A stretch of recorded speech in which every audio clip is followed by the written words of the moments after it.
ఎంత పైత్యం వానికి, ఎంత తిమ్మిరి వానికి. నిజంగా చెప్పాలంటే ఇంకా చాలా పదాలు ఉన్నాయి, కానీ అంటే బాగుండదు. మంచి పద్ధతైన భాషలు అంటే మాత్రం ఇలాంటి పదాలు ఎత్తుక్కోవాలి. ప్రపంచంలో చాలామంది పొద్దున్న లేవగానే అసలు ప్రశాంతంగా ఎట్లుండకూడదు అనే దానిపైన రీసెర్చ్ చేస్తుంటారు అనమాట.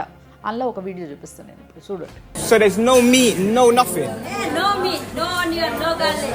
Okay, well, in that case... What is this?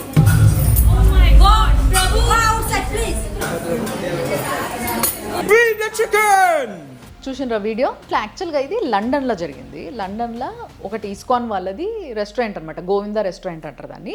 So ఆ రెస్టారెంట్కి ఒక ఆఫ్రికన్ బ్రిటిషర్ పోయి ఫస్ట్ ఆమెను అడిగిండనమాట, ఇది వీగన్ రెస్టారెంట్ అంటే. వీగన్ రెస్టారెంట్ కాదు ఇది, కానీ ఇక్కడ ప్యూర్ వెజ్, అల్లం ఎల్లిగడ్డ పేస్ట్, ఉల్లిపాయలు కూడా మేము వాడము అని చెప్తుంది ఆమె.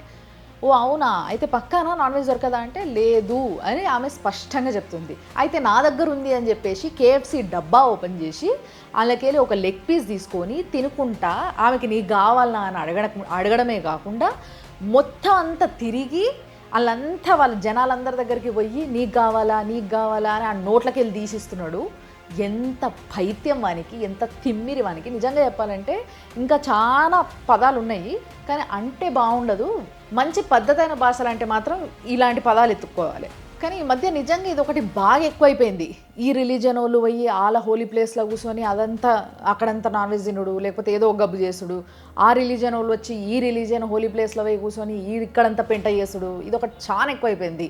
ఇప్పుడు ఆ మధ్య కూడా ఒకటి వచ్చింది కదా వీడియో, మీరు చూసినరో లేదో, శ్రీశైలం దగ్గర వినాయకుడి విగ్రహం దగ్గర కొంతమంది వచ్చి ఆడ కూర్చొని నాన్ వెజ్ బిర్యానీ తింటున్నారు. ఇక ఏంది ఇది అని అంటే మాకు తెలియదు అంటున్నారు డైరెక్ట్.